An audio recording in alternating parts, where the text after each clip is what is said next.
बैठ जाओ प्रेमियों।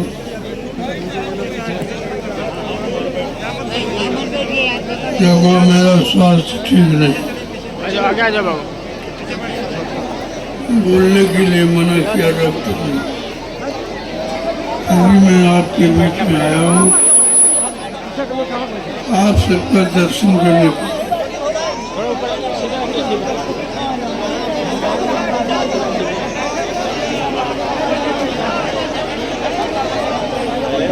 दिवस जो आपने बड़े हर्षोल्लास के साथ मनाया है,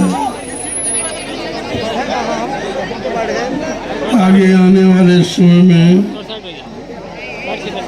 ये दिवाली होगी। दिवाली के रूप में उसका सारा विश्व में, भारत ही नहीं सारा विश्व में 23 मार्च मृत्यु दिवस आज तक किसी ने निर्धारित नहीं किया। तमाम दिवस आपको बताए गए, स्वतंत्रता दिवस, गणतंत्र दिवस, जन्म दिवस, मृत्यु दिवस, शिक्षक दिवस, लेकिन मुक्ति दिवस किसी ने निर्धारित नहीं।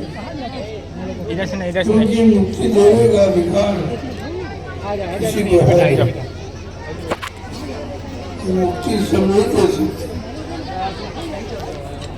मुक्ति तो उन्होंने महाप्रभु को था, उसका अधिकार क्षेत्र।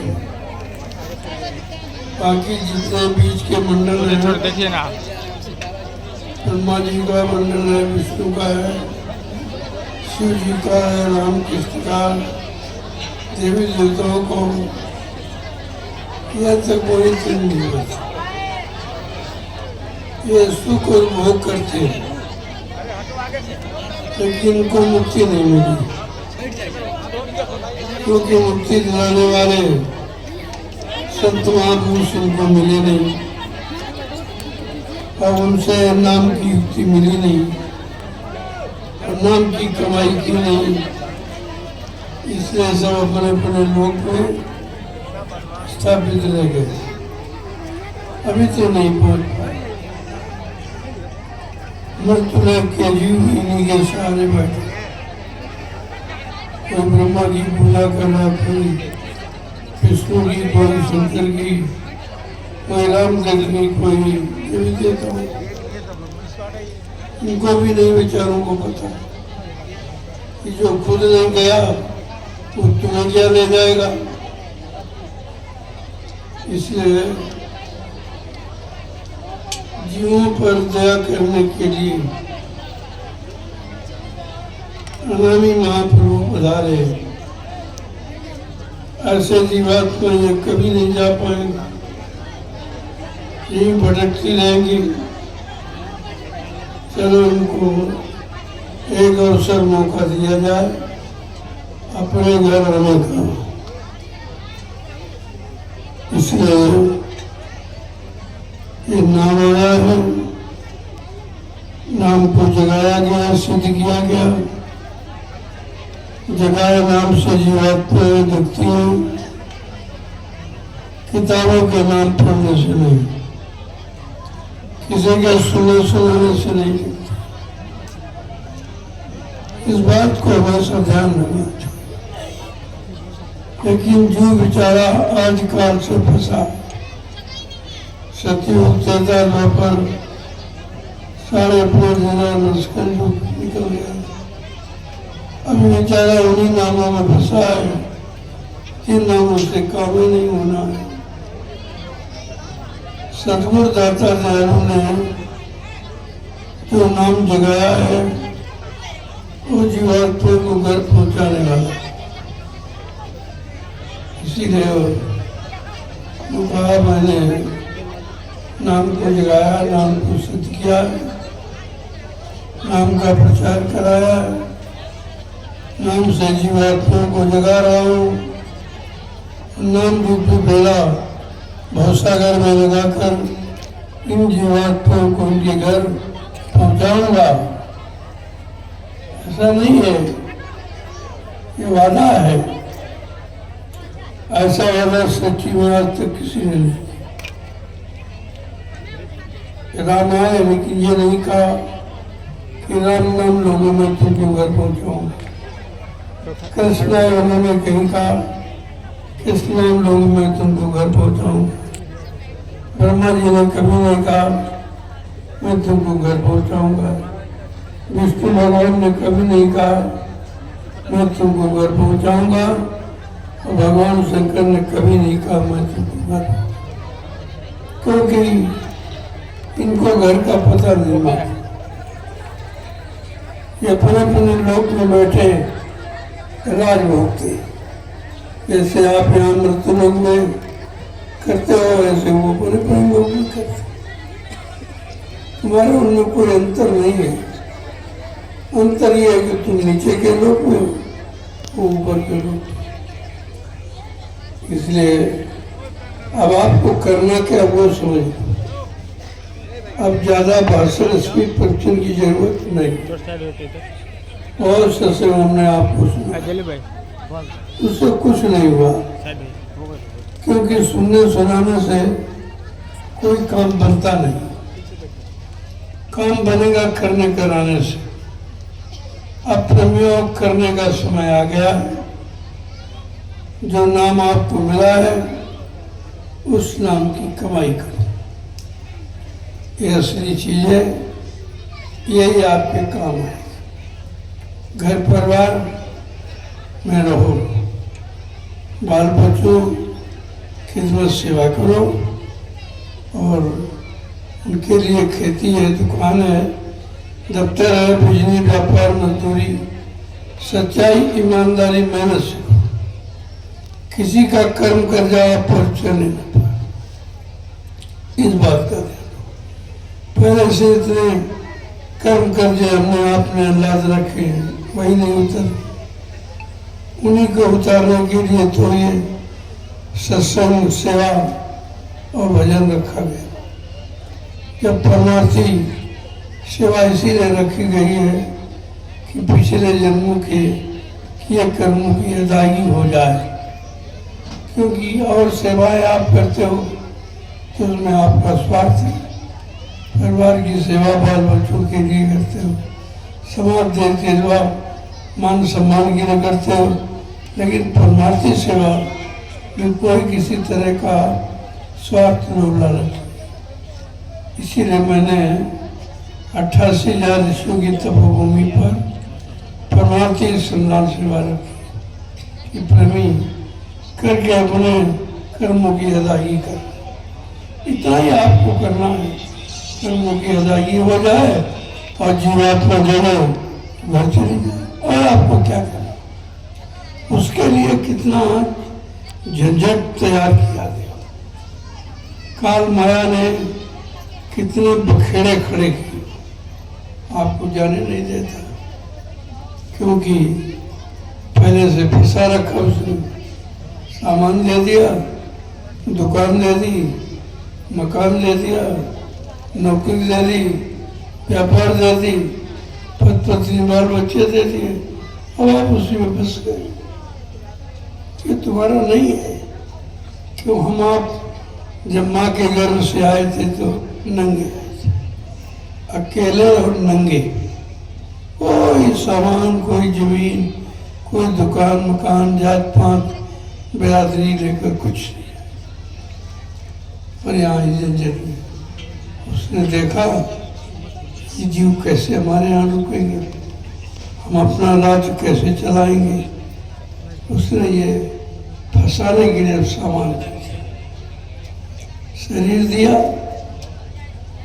पहले तो जीवात्मा को शरीर दिया, इसमें रहेगी, फिर उसके लिए तमाम व्यवस्था बना दी।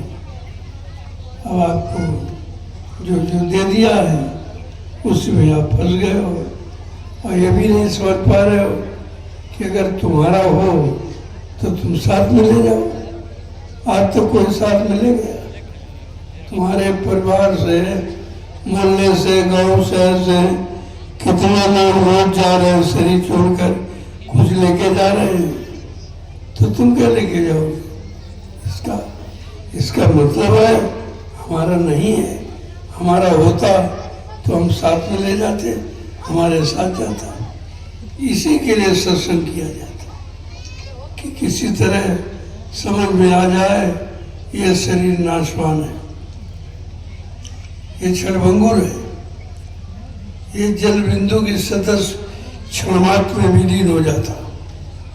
हम लोग रोते धोते पछताते रह जाते, कुछ नहीं कर सकते, न रोक सकते, न मतलब यानी कोई चीज इसके सामान साथ में दे सकते। इसी का नाम है सत्य। यही सत्य है, बाकी सब झूठ है। सत्य क्या है? उमा कहा मैं अनुभव अपना, सत हरि भजन जगत सब सपना। पार्वती ने पूछा भगवान शंकर से कि भगवान यहाँ सत्य क्या है? तो कहा पार्वती ये तो सब झूठ है। मेरा अनुभव है, मैंने जो करके देखा कि उमा कहा मैं अनुभव अपना और सत हरि भजन जगत सब सब। केवल भगवान का भजन साथ में जाएगा, वही सत्य है, बाकी ये सब छूट जाएगा। हम लोग इसी को गले लगाए बैठे, इसी को अपना मान बैठे, इसी में फंस गए हैं। अब इससे निकलना बड़ा मुश्किल है। गोस्वामी जी महाराज ने रामचरितमानस में सबको लिखा, जल चेतन ग्रंथि पड़ गई यद्यप मृखा छूटत कट। जल चेतन की गांठ लग गई, लगा दी काल माया ने। कहा यद्यप झूठ है लेकिन जीव के बस की बात नहीं कि खोल ली। वो बेचारा नहीं खोल सकता, उसमें उतनी शक्ति सामर्थ्य नहीं। उसी ग्रंथि को खोलने के लिए गुरु किया जाता। गुरु उसी गांठ को खोलने की युक्ति नामदान देते हैं, ये उसी की युक्ति। वो कहते हैं कि जब तक गांठ नहीं खोलेगी तब तो कोई नहीं जान सकता, चाहे ऋषि मुनि योगी अवतारी शक्तियां ज्ञानी ध्यानी वैज्ञानिक कोई हो, कोई जा ही नहीं सकता। जब ब्रह्मा विष्णु महादेव रामकृष्ण नहीं गए तो तुम कैसे चले जाओ? लेकिन कहते हैं छोड़न ग्रंथ जानी खगराया, विघ्न अनेक करे तो माया। इस पर भी बड़ी अटकलें हैं, बड़ी बाधाएं हैं।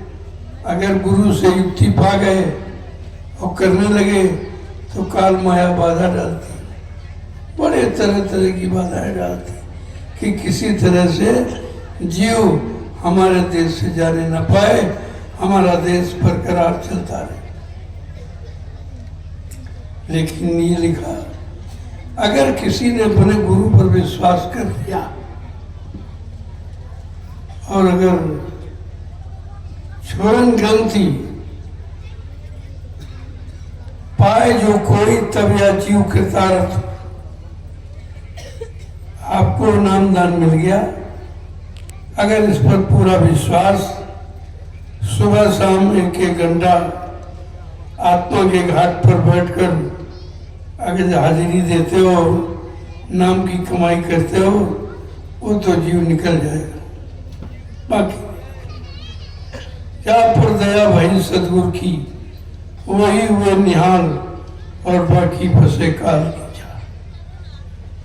सदगुरु दाता दयालु की इस पर दया हो गई, वो तो निकल गए, उनको कोई नहीं पाल सकता। उन पर किसी काल माया का कोई असर प्रभाव नहीं है, क्योंकि उन्होंने सदगुरु की दया पा ली। और दया कैसे पाई जाती है? उनके आदेश हुक्म का पालन करो, जो कहे वो करो। इसीलिए आपसे कहा गया है कि अब कलयुग है, कलयुग में और किसी का कहना नहीं मानना है। जिनका तुमने माना अभी तक फंसे पड़े हो। अब आपको किसका मानना? सतगुरु कहे करो तुम सोई, मन के कहे चलो मत। मन का कहना मत मानो, ये मन काल का एजेंट है, काल की तरफ ले जाएगा, दौड़ाएगा, भगाएगा, फंसाएगा, लेकिन सदगुरु तरफ आने में विघ्न बाधाएं डालेगा। आपको करना क्या है? कुछ नहीं करना, केवल मन की निगरानी करना कि अब ये कहीं जाने ना पाए, गुरु में लग जाए, उनके चरणों में प्रीति बढ़ा ले, नाम की कमाई करने लगे, परमार्थी सेवा में लग जाए, तो सत्संग वचनों को धारण करने लगे, तो ये काम बहुत सरल है, कठिन नहीं, लेकिन इतना आपको करना पड़ेगा। इतना काम करो तुम अब की, फिर आगे की सतगुरु जानी। इतना काम हम सबको करना है, क्योंकि मन को खराब आपने किया तो शुद्ध भी आपको करना है। दया मिलेगी अगर आप संकल्प करो कि मन को उधर नहीं जाने देंगे, मन को इधर विकारों में, भोगों में नहीं जाने देंगे, बुराइयों में नहीं जाने देंगे, निंदा आलोचना में इसको नहीं जाने देंगे, तो मतलब यानी दया हो जाएगी। लेकिन कुछ तो करना पड़ेगा, कर्म प्रधान है, कुछ न कुछ तो कर्म आपको करना पड़ेगा। और वो भी कहते निमिष मात्र, ऐसा समृद्ध मालिक मिला है जो कह रहा है निमिष मात्र, केवल बैठो, हाजिरी दो। जिम्मेवारी तो जिसने नाम दान दिया उसकी जिम्मेवारी है, वो ले जाएगा, वो छोड़ेगा नहीं हो। लेकिन तुम बीच में छोड़ देते हो, कभी किया कभी नहीं किया, कभी 2-2 महीने नहीं किया, कभी सत्संग में आए कभी महीनों नहीं आए। जब कहा जाता बरस दिवस जो ना करे ताको लागे दोष, अगर वर्ष साल में एक बार भी सत्संग नहीं करता है तो दोषी है। यहाँ लोग बैठे होंगे कई सालों से नहीं आए, लिखा दो करिए नित्य सत्संग, बाधा सकल मिटाए, फिर ऐसा अवसर ना मिले दुर्लभ नर्तन पाए। हर रोज दर रोज प्रतिरोज जहाँ मिल जाए, जैसे मिल जाए सत्संग करो, सुनो सुनाओ, पढ़ो पढ़ाओ नहीं, करो, सुनकर करो, उसको अपने जीवन में लागू करो। और मेन तो है नाम की कमाई, कुछ नहीं करते हो नाम की कमाई करो, काम करते रहो, जय गुरुदेव नाम लेते रहो। इतना काम सरल है, किसी युग में नहीं आया, और वो भी आप नहीं कर पाते। और इतना जब नहीं कर सकते हो अपने आत्मिक कल्याण के लिए, फिर तो तुम्हारा जीना बेकार ही है, क्यों जीवन जीते हो? इतना सरल सबके लिए, कहीं भी बैठकर खेत में, कल्याण में, यानी मतलब दुकान में, मकान में, जमीन में, कहीं बैठ के कर सकते। इसमें कोई अशुद्धता नहीं है, कोई इसके लिए आपको तैयारी नहीं करनी, कोई मंदिर कोई सामान जुटाना नहीं है। मंदिर आपके पास है, ये मनुष्य रूपी मंदिर, ये तो भगवान का बनाया हुआ है, इससे बढ़िया कौन मंदिर? वो तो ईंट पत्थर वाला इंसान का बनाया, ये भगवान का बनाया। बना बनाया मंदिर बना, और आपको एक सच्ची मूर्ति मिली, जीवात्मा, ये सच्ची मूर्ति, इसमें कोई धोखा नहीं। और आपको सच्चा गुरु मिल गया और सच्चा नाम मिल गया। फिर करना क्या? केवल करने तो नहीं, न कहीं खोजना है, नहीं कहीं ढूंढना है, नहीं कहीं। पहले लोग कहते थे गुरु को खोज करो भाई, बिन गुरुला कोई नहीं पाई। ऐसे समृद्ध गुरु की खोज करो, बिना गुरु के आत्मा के कल्याण का रास्ता यहाँ कोई नहीं दे सकता, और आज तक दिया भी नहीं किसी। मन के रास्ते दिए, भोगों के रास्ते दिए, राजपाट, धन दौलत, मान सम्मान के रास्ते दिए, लेकिन आत्मा का रास्ता किसी ने नहीं दिया है।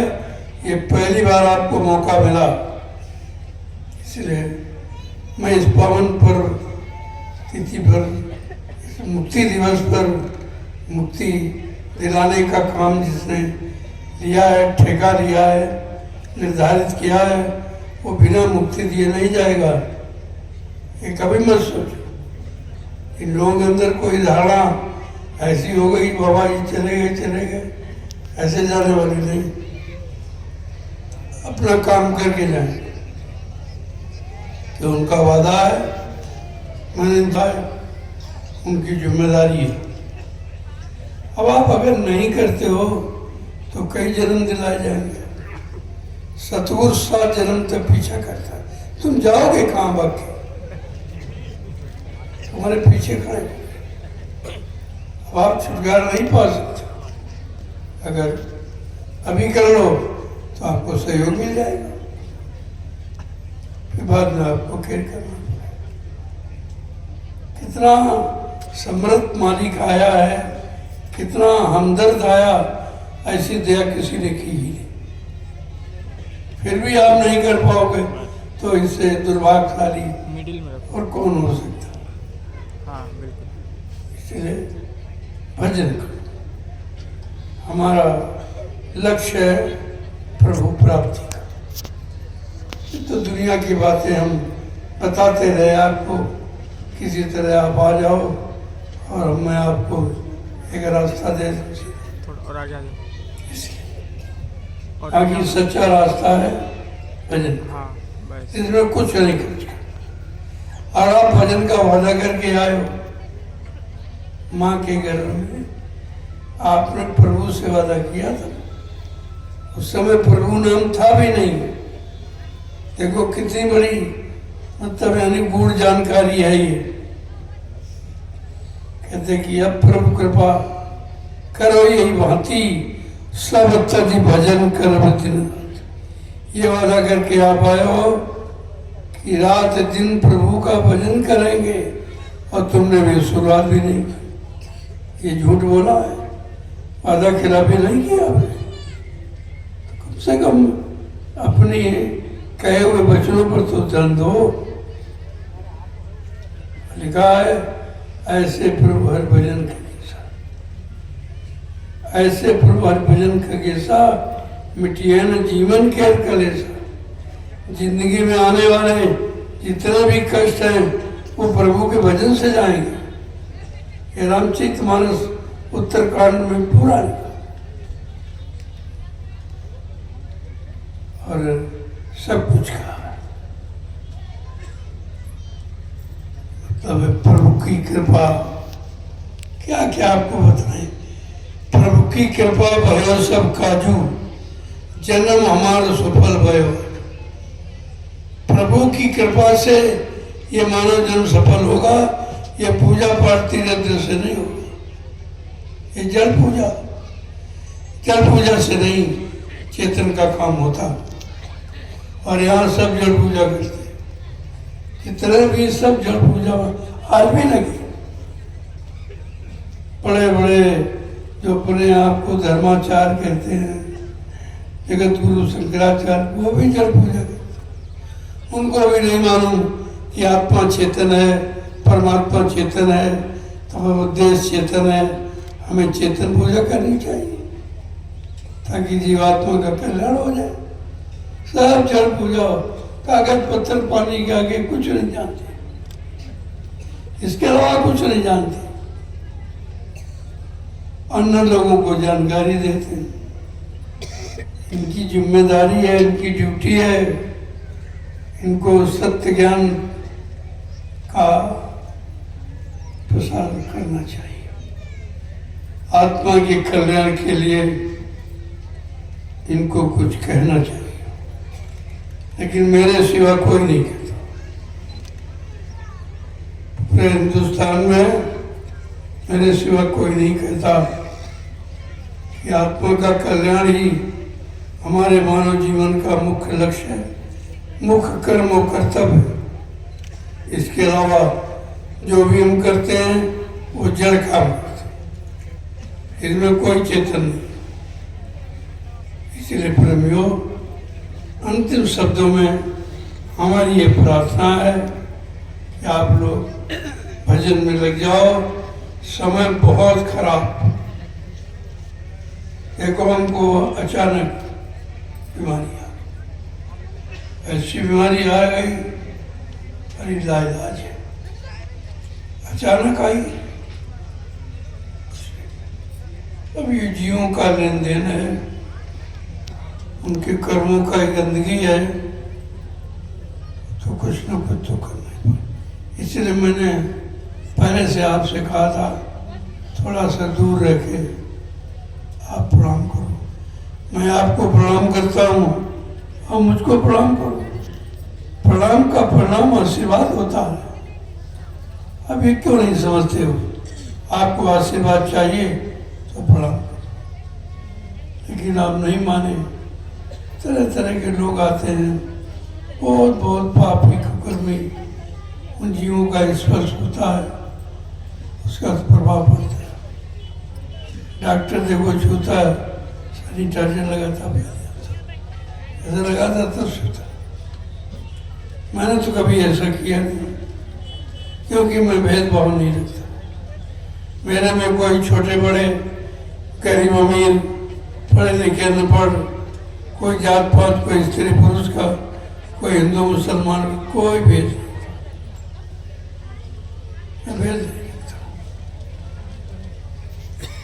अब आप लोग, मैं तो आपका दर्शन करने आया था। डॉक्टर मना कर रहा था कि अभी आप जाने के ज़्यादा खराब है, हम निकल नहीं। हमारे लाखों प्रेमी में आस्था में ठेस न पहुंचे। मेरा मुख्य लक्ष्य वो है, बाद शरीर है, शरीर बाद में, संगत पहले। इसलिए मैं आप सबका दर्शन करने आ गया और आपको सांत्वना देने आ गया, और एक सच्चा सही रास्ता जो कलयुग में है भजन का, वो आपको बता दिया। कलयुग केवल नाम लिखा, फिर भी जल पूजा वाले फिर भी नहीं मानते। केवल नाम का अर्थ ही नहीं जानते। केवल माने अकेला नाम। पढ़ते तो हैं, कहते कलयुग केवल नाम आधारा और सीता राम राधे।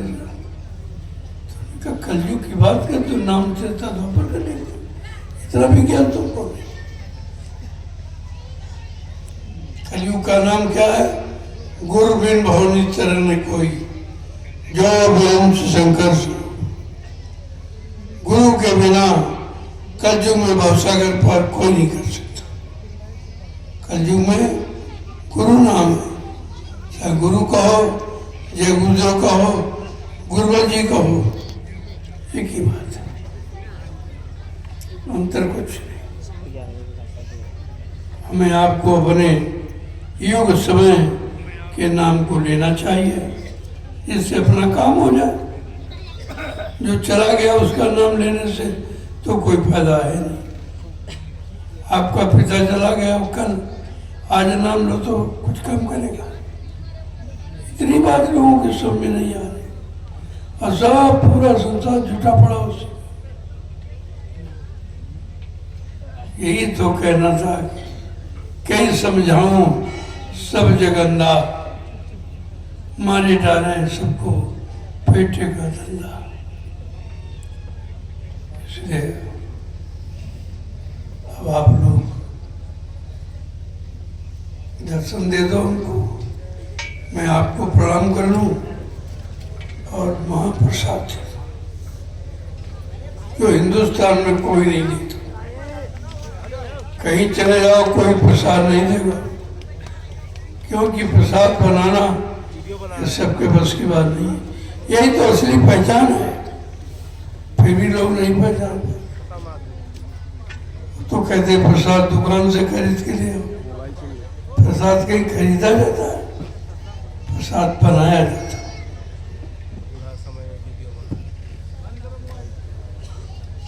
सब लोग प्रसाद ले लो, मैं थोड़ा समय दूंगा आपको, क्योंकि डॉक्टर ने बैठने के लिए मना किया। अब आप लोग हमें क्षमा करें, मैं समय पूरा नहीं दे पाया, फिर भी आपके दर्शन के लिए जरूर आया। जय गुरुदेव नाम प्रभु का, जय गुरुदेव नाम प्रभु का। हम लोग खड़े रहो, खड़े रहो प्रभु। देखो हमारा खड़ा करने का मतलब अब अच्छे सच्चे ईमानदार चरित्रवान बनने के लिए खड़े हो, क्योंकि ये परिवर्तन का समय है, अच्छे लोगों की जरूरत है। भैया आप लोग पीछे चलिए तो सच्चे ईमानदार त्यागी तपस्वी चरित्रवान ऐसे लोगों से धार्मिक देश का परिवर्तन हुआ और होगा। बाकी लोग सोच रहे हो कि जगह जगह जो दुकानें लगाए बैठे, इनसे कुछ नहीं होगा, इनसे कुछ नहीं होगा। ये केवल अपने कमाई का साधन है। इनको परिवर्तन के लिए शाकाहारी, सदाचारी, ब्रह्मचारी, त्यागी तपस्वी और चरित्रवान बनना ही पड़ेगा, बगैर इसके कुछ नहीं होगा। तुम चाहे जितने झंडे बनाना हो, चाहे जितने पंडे बन जाओ, चाहे जितने संघ बनाना हो, तो छोड़ने वाला नहीं है। मैं लिख के दे दूँ, भगवान राम ने परिवर्तन किया किसी कोई भी बंधन से कृष्ण ने परिवर्तन किया, वह बड़ों से शुद्ध शाकाहारी, दूध दही मक्खन का खान। तुम क्या सोचते हो कलयुग का परिवर्तन ऐसे होगा? तो सोचना पड़ेगा। इसको खाली कर रही सब इसलिए मैंने शाकाहार का प्रचार कराया। मैंने कहा भारतीय का अपनाओ, अंग्रेजी छोड़ो और भारतीय नारी अपनी मर्यादा में आ जाओ। अब देश बदलने जा रहा है, तो बराबर ध्यान में ये परिवर्तन किसी के ज्ञान में नहीं है, ये मानव बुद्धि के परे है। न कोई सोच सकता, न कोई कर सकता, और न कोई यानी मच्छर से किसी नहीं कर सकता। ये आध्यात्मिक परिवर्तन होगा, और ये सब भौतिक परिवर्तन चक्कर में नहीं, तो भौतिक परिवर्तन करने में नहीं होगा, आध्यात्मिक परिवर्तन। आप लोग साइड हो जाइए भाई साहब। खड़े खड़े किए उसको बताना पड़ेगा, परिवर्तन आध्यात्मिक दृष्टि, ये तरीके नहीं, जो तरीके अपना रहे हैं इससे कुछ नहीं होगा। आप देखते जाइए, मैं जो कह रहा हूँ उसको नोट कर लिया, मेरे हाथ तक मान लेना। हमको कोई अपने मान प्रतिष्ठा नहीं लेना, कोई अपना काम हमें नहीं करना। मैंने पहले ही आपसे कह दिया, मुझे कुछ नहीं चाहिए, मुझे व्यवस्था चाहिए, बर्तन चाहिए, उसी के लिए मेरा दिल लगा।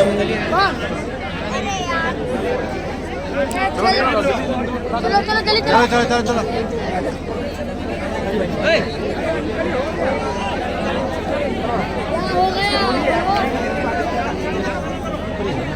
इसको खाली करो। हटाया जल्दी जल्दी पसंद ए भाई खाली करना मुकेश भाई ये खाली कर क्या नहीं खड़ा होकर क्या कर रहा हो हटवाओ उधर जल्दी जल्दी प्रसाद दिलवाओ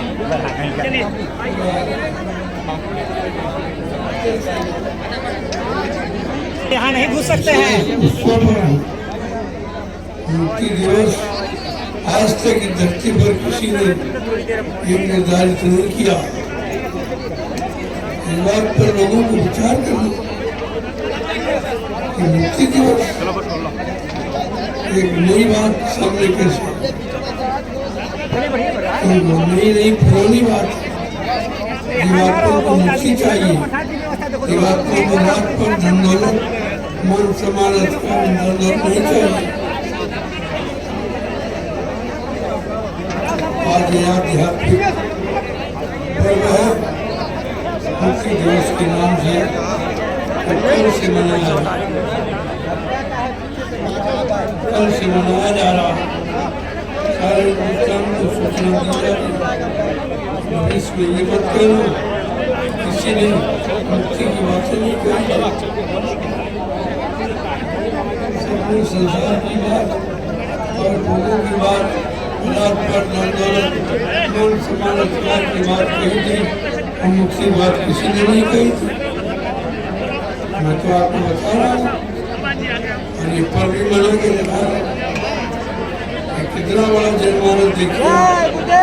हिंदुस्तान में कोई भी इतना बड़ा जनजन में इकट्ठा नहीं कर सकता। आप भी नहीं सकते। मीडिया पत्रकार फेल हो जाएगा। अभी तो ये कुछ लोग चले गए कि मेरा स्वास्थ्य खराब था मैं समय से नहीं आ पाया। लेकिन अगर सरकार सहयोग करती तो पहले सामान में नहीं ये हमको उनको नहीं चाहिए तो लेंगे नहीं। केवल साधन यातायात अगर सुलभ कर दे तो मैं वो आदमी हूँ कि 10 किलोमीटर तक आदमी बढ़ा के बैठा दूंगा। इतना जनमत पहले तैयार कर दिया हिंदुस्तान। देखिए आप उसका एक छोटा सा नमूना है। मेरा आदमी को बिना टिकट नहीं चलेगा। मैं राष्ट्रीय संपत्ति का दुरुपयोग नहीं करता हूँ और कहता हूँ जो राष्ट्रीय संपत्ति का दुरुपयोग करता वो राष्ट्रभक्त कभी नहीं हो सकता। कभी नहीं। तमाम लोग राष्ट्र का नुकसान कर रहे हैं। अपने को राष्ट्रभक्त भी कह रहे हैं। उपदेश देना सरल है कुछ करके दिखाओ। जितने दुकानें खोले किसी के पास 1000 आदमी भी नहीं है। जनमत इकट्ठा करके दिखाओ फिर वहाँ अपनी बात कहो तो लोग सुने माने। हमारे जनमत का सहारा लेते इसी में आते इसी में भाषणबाजी करते। हमने कभी ऐसी कुछ नहीं। हमारा राजनीतिक भाषण हमारा धार्मिक मतलब संदेश मैं आध्यात्मिक धार्मिक संदेश देता हूँ। मेरा इस भ्रष्ट राजनीति से कोई मतलब नहीं। ये भ्रष्ट राजनीति है इसमें दिन दिन दुखी है। मेरा इससे कोई संबंध नहीं। मैं इसकी चर्चा करता हूँ। आप लोग हमारे यहाँ के चर्चा भी करते फिर भी मैं मना नहीं करता। लेकिन मेरा ये रास्ता है। मेरा रास्ता भक्ति मार्ग। जय गुरुदेव राम।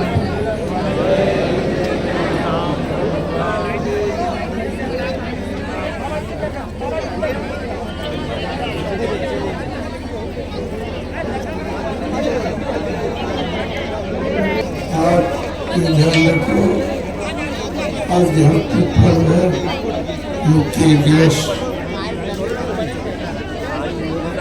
पर्व के बारे में अभी लोगों को जानकारी नहीं।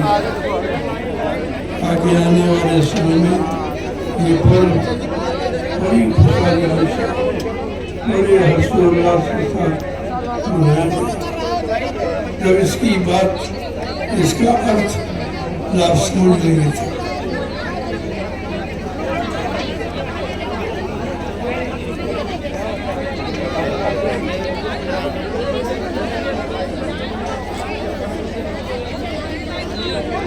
लोगों आपस में बैठकर जगह जगह सत्संग की चर्चा प्रार्थना पाठ करो,